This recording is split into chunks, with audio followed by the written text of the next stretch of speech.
நல்லா துணி எல்லாமே நல்லா இருக்குது. நம்மளுக்கு கஸ்டமர் சர்வீஸ் அவங்க சர்வீஸ் நல்லாயிருக்கு. ப்ரைஸ் கொஞ்சம் அஃபோர்டபுளாக இருக்கும். கலெக்ஷன் வைஸுமே நல்லாயிருக்கும். Velavan stores, Usman road, T Nagar, Chennai மற்றும் தூத்துக்குடி. ரெண்டாவது நாள் தான் அந்த எச் ராஜா, பொய் ராஜா, வை ராஜா எல்லாம் வந்திருப்பாங்க. முதல் நாள் வரல. ஏன்னா முதல் நாள் அடி கொடுத்துட்டாங்கன்னா வாங்க முடியாதுன்ட்டு முதல் நாள் போல. முதல் நாள் இந்த பரீட்சை இந்த ஊசி போட்டால் தாங்கிறதுக்கு முயலும் எலியும் வச்சுருப்பாங்கல்ல, அது மாதிரி கூட அனுப்பிட்டாங்க முன்னாடி. டிசம்பர் 6 நல்லா கவனிச்சிங்கன்னா பாருங்கள், அந்த டிசம்பர் தான். டிசம்பர் 6 எப்படி அங்கே இலவு எடுத்து வச்சாங்களோ அந்த இலவை இங்கே கூட்டணும்னு தான் இவங்க பெரிய திட்டம். அயோத்தியில் பண்ண இந்த நீங்கள் உங்களுடைய இந்த வேலையெல்லாம் இங்கே நடக்காதுறாங்கிறதான். ஏன்னா இது தமிழ்நாடு. ஏன்னா நாங்கள் எங்கள் தமிழ் கடவுள் முருகன், நீங்கள் முருகனுக்கு இல்லை, தமிழுக்கே எதுவும் செய்யாதவங்க, நீங்கள் எதுவும் செய்ய மாட்டேங்கிறீங்க. அப்போ எச் ராஜா சிற்பால் எடுத்து அடிப்பேங்கிறான், புரியுதா? அந்த வாய் முன்னாடி என்ன சொல்லிச்சு, ஹைகோர்ட் ஆகுது மயிராகுது. அதே வாய் இப்போ ஹைகோர்ட் ஆர்டர் போட்டுச்சு, அதை ஒவே பண்ணாதவன செருப்பால் அடிக்கணுங்கிறான். இது கொடுத்தா இதை உடனே கையில் எடுத்து இதை உடனே நிறைவேற்றணும்னு துடிக்கிறாங்க. ஆனால் சபரிமலைக்கு கொடுத்ததை அது மக்கள் நம்பிக்கைக்கு எதிராக இருக்கிற ஒரு விஷயத்தை நீதிபதி கொடுக்கக்கூடாதுன்னு நீதிபதிக்கு ஆர்டர் போடுறாரு உள்துறை அமைச்சர். சுற்றி முற்றி பார்த்தா எல்லாருமே ஸ்டாலினா இருக்காங்க. திருமண பக்கம்லாம் ஸ்டாலின், திருமண பக்கம்லாம் திராவிட மாடல்னா வாட் இஸ் திராவிட மாடல்? வெங்காயம் இதாண்டா திராவிட மாடல். நீ இந்த திராவிடம் வச்சிருந்த மற்றவங்க இருக்கான் பாருங்க, தாவேக்கா, அதிமுக, வெங்காயக்கா, கருப்பட்டிக்கா, இவெல்லாம் இனிமேல் திராவிடத்தின் பேரை வச்சுக்கிட்டாலே அடிக்கணும். ஓட்டுங்கிற ஒரு பிச்சைக்காக நீங்கள் பார்த்தீங்கன்னா ஒருத்தன் வாயை பொத்திட்டே இருக்கான். இப்போ புதுசாக சேர்ந்த நம்மளால் ஒருத்தர் சொல்கிறாரு, அவர் வாயை பொத்திட்டு இருக்கிறது சரிதாங்கிறாரு.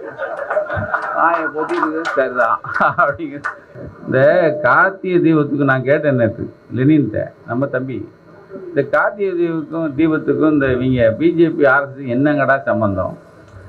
நாங்கள் பாட்டுக்கு இங்கிட்டு முருகன் அப்படின்னு நாங்கள் கொண்டாடிட்டு தரோம். நீங்கள் ராமருக்கு நலையிறீங்க. நாங்கள் தான் அதை கூப்பிடவே இல்லையே, ராமரை நாங்கள் கூப்பிடவே இல்லை. நாங்கள் எங்களுக்குள்ளே போயிட்டுருக்கு. நாங்கள் அந்த திரியோட அளவு எங்கள் அண்ணன் சொன்னாங்க, யார் பெரியவர் சொன்னார், திரியோட அளவை அது எத்தனையோ கிலோ நெய் ஊற்றணுமானே, அந்த அண்டா செய்கிறதுக்கு ஒருத்தர், அந்த திரி செஞ்சு வைக்கிறதுக்கு ஒருத்தர். அது எல்லாருமே அதாவது ஆண்டாண்டு காலமாக அவங்கவுங்க சமூகத்தில் அவங்க இது தான் பண்ணணும்னு வரையறுத்து வச்சுருக்காங்க. இவன் ஒரு ஆர்டர் போட ஒரு 4 அரைக்குள்ள நெய்யை தூக்கிட்டு போகிறாங்க. உண்மையிலே முதல்வருக்கு நான் கூட முதல்ல சொன்னேன், இந்த 41 கொலை நடந்ததுக்கு ரொம்ப ஒரு சாத்வீகமாக நடந்துக்கிட்டார். அதாவது நான் சொன்னேன், இவ்வளவு மெத்தனம் உங்களுக்கு தேவைச்சு, இவ்வளவு பெருந்தன்மை தேவையில்லைன்னு என்னன்னா அவர் சார். இப்போ பாருங்க, இப்போ 41 மறந்துட்டோமா? 41 மறந்தாச்சு, எஸ்ஐஆரை மறந்தாச்சு. இப்போ திருப்பரங்குன்றத்தில் வந்துட்டோம். அவங்களுக்கு ஒரு இதைத்தான் எதிர்பார்த்தாங்க. அவங்க பனையூரை விட்டு நம்ம வெளியே கிளப்பிடக்கூடாது, அவன் பாட்டு பனையூரை கிடக்கட்டும், அதை பற்றி நீங்கள் யாரும் பேசிட நம்ம மறந்துடணும்னு நினச்சாங்க. இப்போ மறந்துட்டோம், ஆனால் நாம் விடுறதில்லை. அடுத்து எஸ்ஐஆர்.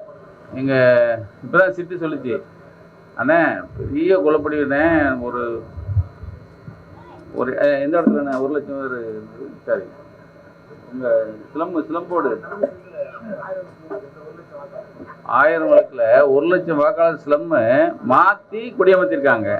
ஆனால் அதை ஏற்றுக்க மாட்டேங்கிறாங்களாம். இப்போ நாளைக்கு போய் எங்களுக்கு போராட்டம் இருக்குன்னு நாங்கள் எல்லோரும் போய் நாங்கள் வாக்குவாதம் பண்ண வேண்டியிருக்கு, போராட வேண்டியிருக்கு. இந்த குலப்படியை நம்ம மறந்துடுங்கிறதுக்காக தான் இந்த திருப்பரங்குன்றம். நீங்கள் நல்லா பார்த்தீங்கன்னா ரெண்டாவது நாள் தான் அந்த எச் ராஜா, பொய் ராஜா, வை ராஜா எல்லாம் வந்திருப்பாங்க. முதல் நாள் வரல. ஏன்னா முதல் நாள் அடி கொடுத்துட்டாங்கன்னா வாங்க முடியாதுன்ட்டு முதல் நாள் போல. முதல் நாள் இந்த பரீட்சை இந்த ஊசி போட்டால் தாங்கிறதுக்கு முயலும் எலியும் வச்சுருப்பாங்கல்ல, அது மாதிரி கூட அனுப்பிட்டாங்க முன்னாடி. முதல் நாள் மாத்திரம் இவங்க போயிருந்தாங்கன்னா வாழ்க்கைக்கு இவங்க போராட்டத்துக்கு போயிருக்க மாட்டாங்க. அது பாட்டுக்கு போயிட்டுருக்குங்க. கரெக்டாக 150 வருஷமாக தீபம் ஏற்றிட்டு இருக்காங்க. கரெக்டாக உச்சி பிள்ளையார் கோயில் அதுக்கு நேர் மேலே விளக்கு எறியுது. அங்கேயே சொல்கிறாங்க, நாங்கள் பாட்டுக்கு சிவனேன்னு தாண்டா கும்பிட்டுருக்கோம், உங்களை யாரா கூப்பிட்டா, நீங்கள் யாரான்னு கேட்குறோம். இவங்களுக்கு தேர்தல் நெருங்கிடுச்சு. டிசம்பர் 6 நல்லா கவனிச்சிங்கன்னா பாருங்கள், அந்த டிசம்பர் தான். டிசம்பர் 6 எப்படி அங்கே இலவு எடுத்து வச்சாங்களோ அந்த இலவை இங்கே கூட்டணுன்னு தான் இவங்க பெரிய திட்டம். ஆனால் இப்போ தான் வந்து முதலமைச்சருக்கு ஒரு ராயல் சல்யூட். ஏன்னா இந்த கில்லி மாதிரி ஒரு விஷயத்தை முடிச்சு வச்சது இருக்குல்ல. அதாவது அந்த கமிஷனருங்க அற்புதமான ஒரு வார்த்தையை சொல்கிறார். அதாவது அது கூட எழுதிட்டு வந்தேன். ஆமாம், இவங்க இப்போ மேலே போய் ஏற்றணுங்கிறாங்க. அப்போ அந்த கமிஷனர் சொல்கிறாரு, we are not allowing, we face the consequences அப்படிங்கிறார். இவங்க பொத்திட்டு போயிட்டாங்க. என்ன நேற்று ஒருத்தர் போனார், அண்ணன் ஒருத்தர் சொன்னார் ஸ்லீப்பர் செல்னு, நாகேந்திரன் போனார். ஏன் அயோத்தி இந்தியாவில் தானே இருக்குது, அவர் கண்டுபிடிச்சிட்டாரு. அயோத்தி இந்தியாவில் தானே இருக்குது. அடே இந்தியாவில் தான்டா இருக்குது. அயோத்தியில் பண்ண இந்த நீங்கள் உங்களுடைய இந்த வேலையெல்லாம் இங்கே நடக்காதுறாங்கிறதான். ஏன்னா தமிழ்நாடு. ஏன்னா நாங்கள் எங்கள் தமிழ் கடவுள் முருகன், நீங்கள் முருகனுக்கு இல்லை, தமிழுக்கே எதுவும் செய்யாதவங்க. நீங்கள் எதுவும் செய்ய மாட்டேங்கிறீங்க. உங்களுக்கு சமஸ்கிருதத்துக்கு எல்லாத்தையும் அள்ளி கொடுக்குறீங்க. அந்த சனியை போகுது போ. ஆனால் உங்களுக்கு பிடிக்காத தமிழை வழங்குற முருகனுக்கு உங்களுக்கு என்ன அக்கறை? ஏன்னா அங்கங்கே வச்சு பார்த்தாங்கண்ணே, தமிழ்நாட்டுக்குள்ளே எப்படியாவது உள்ளே பூந்துடலான்னு பார்க்குறான். எல்லாம் அதுவும் கொல்லப்புறமா சந்து வழியா இதுக்குள்ளேயாவது வந்துடலான்னு பார்க்குறான், முடியலை. அப்போது நீதிபதி சாமிநாதனுடைய ஜட்ஜ்மெண்ட்டு ஹெச்ராஜா சொல்கிறான். ஹெச்ராஜான்னு ஒருத்தன் நான் அதாவது இந்த சபை வந்து ரொம்ப மரியாதையான சபை, அவன் பேசக்கூடாது. ஏன்னா பெருசுலாம் உட்காந்துருக்கு பெரிய. அப்போ ஹெச்ராஜா செருப்பால் எடுத்து அடிப்பேங்கிறான், புரியுதா? அந்த வாய் முன்னாடி என்ன சொல்லிச்சு, ஹைகோர்ட்டாவது மயிராவது. அதே வாய் இப்போ ஹைகோர்ட் ஆர்டர் போட்டுச்சு, அதை ஒவே பண்ணாதவன செருப்பால் அடிக்கணுங்கிறான். இவங்களை எங்கே போய் அடிக்கிறது, இவங்க எங்கே போய் வைக்கிறது? அதை விட முக்கியம், அவங்க உள்துறை அமைச்சர் நமக்கும் தானே. ஆனால் அவங்க அமித்ஷா அவர் வந்து சபரிமலை ஜட்ஜ்மெண்ட் ஒன்று வந்துச்சு. அதுக்கு அவங்களுக்கு வந்தால் ரத்தம், நமக்கு வந்தால் தக்காளி சட்னிங்கிற மாதிரி.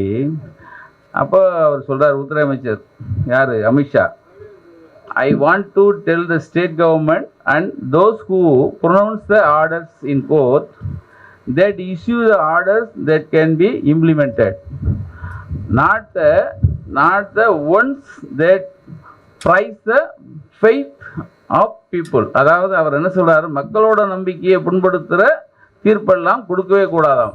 அவர் சபரிமலைக்கு மாத்திரம்.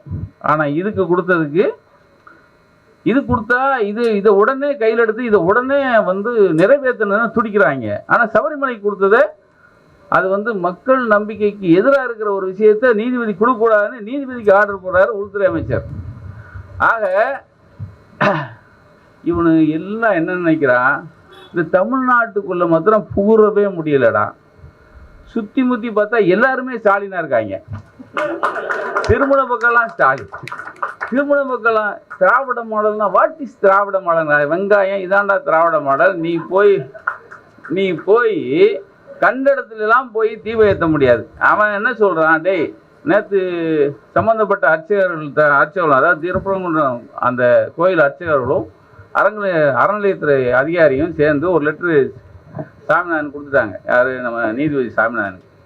ஐயா, கார்த்திகை தீபத்தன்னைக்கு நாங்கள் தீபத்தை வச்சாச்சு, எரிச்சாச்சு, மக்கள் வந்து கும்பிட்டாச்சு, எங்கள் வேலை முடிஞ்சின்னு அடுத்த வருஷம்தான் இந்த சோழியில் நீ உள்ளே வராதேன்னு அவங்க ஒரு லெட்டரும் கொடுத்துட்டாங்க.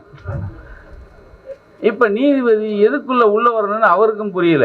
இப்போ உச்சநீதிமன்றம் தெளிவாக இருக்குது. நம்ம ஆள்கள் ஒரு தீர்க்கமாக ஒரு நல்ல விஷயம் பண்ணது, அடுத்து உடனே உச்சநீதிமன்றத்துக்கு கொண்டு போனது தான். உச்சநீதிமன்றத்துக்கு அவ்வளவு ஆதாரங்களோடு கொடுக்குறான். அவங்க கேட்பாங்கல்ல, டேய் இந்த விளக்கு அதனது என்னென்ன நில அளவை தூணில் தான் விளக்கு வச்சாங்கன்னா ஆதாரத்தை குரான் கேட்பானா இல்லையா? அவன் அவ்வளவு நம்ம கொஞ்சம் நம்பிக்கையில் இருக்குது. உச்சநீதிமன்றத்தில் நமக்கு சாதகமாக வருகிற நம்பிக்கை இருக்குது. ஏன்னா அவ்வளவு ஆதாரத்தை திருப்பரங்குன்றம் சார்பாக கொண்டு போய் நம்ம கோயிலில் இந்த இடத்துல தான் தீபத்தை எரிச்சாங்கிறதுக்கு 150 வருஷத்துக்கான ஆதாரத்தை கொண்டு போய் குடிச்சிட்டாங்க. அது இவனுக்கு ஆதாரம் இல்லாமல் போய் இவன் நிற்கிறான்.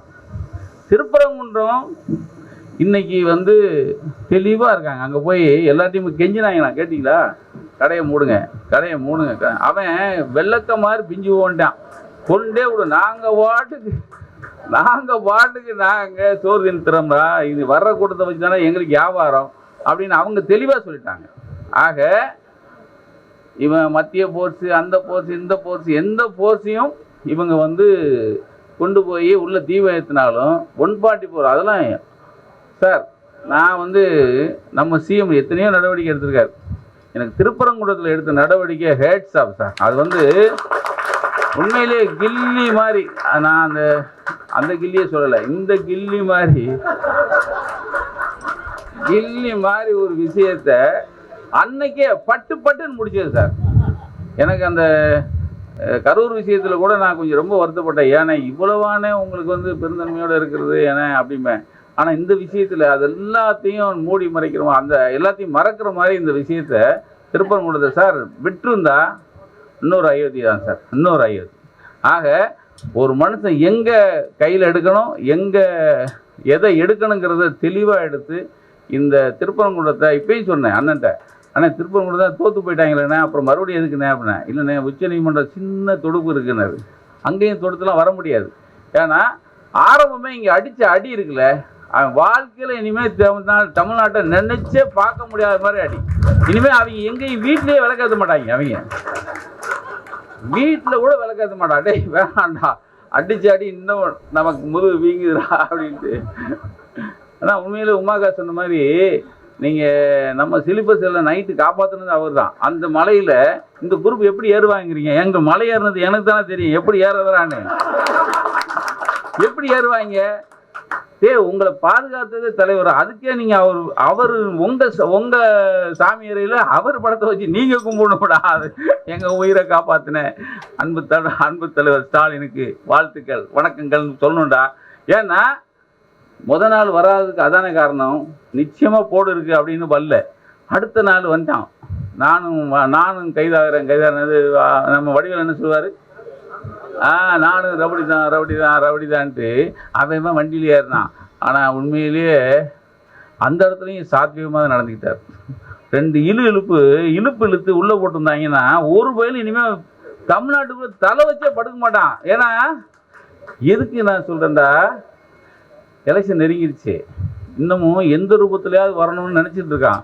இனிமேல் எந்த ரூபத்தையும் நினச்சி பார்க்க முடியாத அளவுக்கு திருப்பரங்குன்றத்தில் ஒரு பெரிய ஆப்பு பிஜேபிக்கு வச்சது. இந்த ஆர்எஸ்எஸ் கூட்டம் இனிமேலும் தலை வச்சு படுக்காதுங்கிறதுக்கு இது ஒரு நல்ல எடுத்துக்காட்டு. இந்த எடுத்துக்காட்டுக்கு அதை நான் சொன்னேன் அண்ணன்ட்ட, இந்த திராவிடன்னு வச்சிருந்த எத்தனை கட்சிகள்னா இதுக்கு போராட்டத்தில் உள்ளே வருது. ஒன்று திராவிட மக்கள், திராவிட இயக்க தமிழ் பேரவை, இன்னொன்று நம்ம திராவிட கழகம், இன்னொன்று எங்கள் கோவை ராமகிருஷ்ணன் குரூப்பு, அடுத்து திராவிட முன்னேற்ற கழகம். இந்த திராவிடம் பேரில் வச்சுருந்த யார் மணியண்ணா, இது இவ்வளவு பேர் தாங்க இதுக்கு இருக்கிறோம். இவங்க தானே உண்மையான திராவிடன்.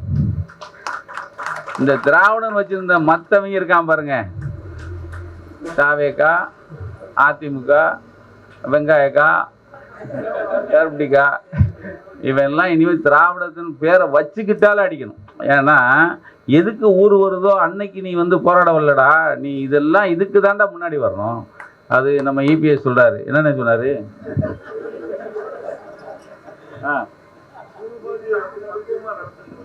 திமுக ரொம்ப பக்குவமாக நடந்திருக்கணும்னு திமுகவுக்கு அட்வைஸ் கொடுத்தாராம் மூதேவி. அதை விட்டுருந்தா இப்போ உங்கள் ஆட்சி நடந்ததில்ல, இதே மாதிரி அந்த நில அளவை தூணில் நீங்கள் விளக்கு வச்சுருந்துருக்கலாம்ல, ஏன் வைக்கலை? ஏன்னா இது முருகன் மக்கள் தமிழன் எல்லாம் சம்மந்தப்பட்டது. அப்போ ஒருத்தனுக்கு ஒத்து ஊற்றணும்னா என்ன எடுத்து ஊதுறனாவது நினச்சிக்கணும்ல, எதை எடுத்து ஊதுறனா நினச்சிக்கணும்ல. ஓட்டுங்கிற ஒரு பிச்சைக்காக நீங்கள் பார்த்தீங்கன்னா ஒருத்தன் வாயை பொத்திக்கிட்டே இருக்கான். இப்போ புதுசாக சேர்ந்த நம்மால் ஒருத்தர் சொல்கிறாரு, அவர் வாயை பொத்திட்டு இருக்கிறது சரிதாங்கிறார். வாயை பொத்திட்டு இருக்கிறது சரிதான் அப்படிங்கிற. ஆமாம், உங்கால் தானே அவர் சிலிப்பர் செல்லு, அங்க இருக்கிற சிலிப்பர் செல்லு, அவர் பொத்திக்கிட்டு இருக்கிற சரிதான் அப்படின்னாரு. அடே அவன் பொத்திக்கிட்டு தான் இருக்கணும், கரெக்ட் தான். ஆனா என்ன வருத்தம்னா